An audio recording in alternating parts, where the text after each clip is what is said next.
Hi friends, welcome back. I'm Stacy and this is our channel, Learning Through Life. If you have never heard the term unschooling before or you've never really understood it, this video is for you. What is unschooling? Today we're going to go over some of the broader strokes of what unschooling is, and hopefully in future videos we can get into those finer details. Unschooling looks different for everyone, but generally speaking, it is learning through life. It focuses on interests and experiences and the internal motivations that your child holds. Unschooling embraces the freedom of learning beyond the walls of a classroom or the pages of a book. Learning is not just what happens at school or through a curriculum, but what we can learn through our entire life. It is trusting that a child will know what they need to know and that they will learn what they need to learn as it comes up, when their brain is ready for it. Hopefully you will have a greater understanding of what unschooling is through the lens of meeting my kids. First up is 11-year-old Darby. I've always believed that if we were conscious, we were learning. The information that I was trying to get to her wasn't sticking. I was grasping at straws and I was trying different curricula, and this went on for far longer than I should have let it go. I began to solely shift into only focusing on reading and math for her, and any other subject that was out there I let just happen naturally. You asked her what her favorite subjects were. It was the ones I wasn't teaching her. But honestly, reading and math, those were the only two subjects that we could get through before one of us was crying. And sometimes it wasn't even that much. And I began noticing that while she struggled with these academic subjects, she was excelling in areas that were not measured in school. She excelled in social concept, creativity, resourcefulness, critical thinking, resilience, and curiosity. I recognized that I stressed her ability to read and perform in math as a way to measure her intelligence, and I could not have been more off. My child was brilliant, but I was not measuring her with the right ruler. Since we began unschooling, I have not forced her to do any reading. I have not forced her to do any math. Unschooling has allowed her to break off those chains of what she should be doing, and she has learned to just embrace them for herself through the ways that she finds interesting. Now, let's move on to my next child, which is Fen. He's 8 years old, and we were still homeschooling when he became school-aged. His peers were going off to kindergarten, but I was so focused on Darby that I didn't have much left for Fen. So without feeling the pressure of learning to read or write or do math, he started doing that on his own. I found him able to add and subtract and read small sentences. He was keeping up with Darby where she was. So once I realized that he seemed to be truly ready, I brought him alongside us with our homeschool curriculum. The problem was that when he felt forced to do it, even though I was gentle with my approach, he fought me tooth and nail all along the way. So now he spends his days reading over my shoulder while I read aloud. He tries out different experiments all the time with my supervision. He participates in family activities because he's not pressured to join us. His favorite thing to do is chain reaction machines. He has invested a lot of time in researching about Rube Goldberg and looking up videos and building his own, and they're pretty intricate for what I would have thought he would have been able to do. And through these chain reaction machines, he has built up his perseverance, his critical thinking skills, his problem-solving skills.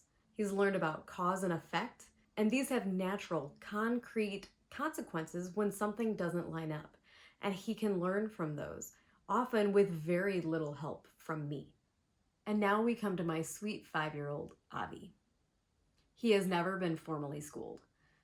And for those who have been formally schooled, it is easy to assume that if we do not tell our kids that they need to learn something, that they just won't learn it. But I know that to not be true. I have never once told Avi that he needs to learn to read or write or do math, but I have given him plenty of opportunity to have his world filled with words and opportunities to learn. And it's filled with numbers and opportunities to apply those numbers in our daily life. Children naturally have the desire to be able to do those things because they see it modeled in front of them. And even when a child cannot read fluently, they are still exposed to storytelling and plot twists and character development. Avi inherently wants to learn to read and do math and write. He is internally motivated by what is meaningful to him. Avi has learned to write letters simply because he wants to write notes to one of our neighbors. He finds it fun to find those letters and words in real life and point those out, and he gets excited. It's a game to him. He's learning to tell time by asking questions of how long it will be until this happens or that happens. He is spatially aware. He can calculate risk very well. And he has more empathy bottled into one tiny human being than most people can experience in their entire life. He may learn to read fluently at age 6, or it might not happen until 12. But I trust that it will happen when he is ready and through the means that he can find that impress upon him information that will stick in his brain. Our next boy in a row is Simeon. Sim is a 3-year-old firecracker. He is still young, but that does not mean that he is an empty vessel to be filled up. He is his own person, and he can teach me so much every day. He is his own person, often walking to the beat of his own drummer. And I often learn so much through him, that life to him is big and amazing. And he inspires me to see life through his eyes of awe and wonder. And that helps me to make sure that I am creating moments of awe and wonder for all of my kids, that they can learn and experience and find joy even in the mundane, and sometimes in the wonderful. And finally, there is 1-year-old Monroe. You can learn so much about unschooling through the lens of an infant. As his mother, I trust that he will meet the milestones of rolling over and crawling and walking and talking. I trust that he will meet all of those milestones when he's ready. And I, as his mother, will invest my time to be his encourager and his partner in working on those skills. We understand when there is an age range and we don't intervene in their learning. You cannot force a baby to walk. I've tried. For them to learn, they have to be intrinsically motivated. They need to have ample access to your help when they want it. They need to see it modeled in front of them, and we just trust that that's enough. They don't need flashcards or class enrollment. Babies just know that they need to know it. As an adult who, as a child, received almost straight A's for the entirety of my formal schooling, I can tell you that I don't remember everything that I learned. School did not give me a love of learning. School, if anything, taught me to have a really good short-term memory. I would memorize stuff until I had a test, and then once that test was over, it would all fall out. My husband is brilliant, but in school he was not strong in those academic subjects. The feeling of not being good enough was repeatedly thrown at him by teachers and his peers, so he did just enough to get by. His parents thankfully poured into him that his value was not equal to how well he did in school. After barely passing high school, he went on to excel in trades. He is a genius when it comes to anything mechanical, and his grit, if anything, his stick-to-itiveness is stronger than any other human I know. He is flat out brilliant in so many areas, and unfortunately those areas were not measured in school. As adults, we don't worry about gaps in our own knowledge. If we forgot something in school, we know that we can Google it. We can look it up. We can ask Siri, we can ask Alexa. We know that we can ask an expert. We can have a conversation about it and figure it out on our own, or we could even look on YouTube, just like you are right now. We do not wake up in the morning thinking, how can I get math in my day today? Or, ooh, I better review those dates of Civil War battles. The info we know best that we do remember from school was probably put in our brains because it had a meaningful connection. As an artist, I have never stopped seeking new media to enter into my artwork. I know that I can go to YouTube or Instagram or experiment, and I can find what works and I can toss what doesn't. In short, unschooling is about being a parent that looks for ways to say yes. This video and this channel are a classic example of that.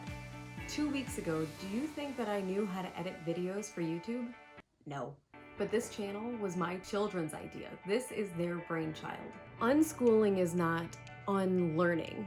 It's also not unparenting. I'm actually more in tune with my kids now than when we were doing box curriculum. Unschooling is about partnering with your child and coming alongside them and recognizing what drives them, what motivates them, what is their learning style, what is their personality, and pursuing all of the topics that we need to have in life through those means. It is about helping them make sense of this great world that's around them. As their partner in learning, I find ways that I can offer opportunities to learn, and I trust that if they say no, they don't want to do that, that's okay. Offering these opportunities can be kind of similar to going to a museum. When you visit a museum, you have a plethora of opportunity in front of you. Sometimes those are experiences, sometimes those are workshops, sometimes it's talking to an expert. And you can experience all of that and learn meaningfully what that museum has to offer. Unschooling treats life exactly like that.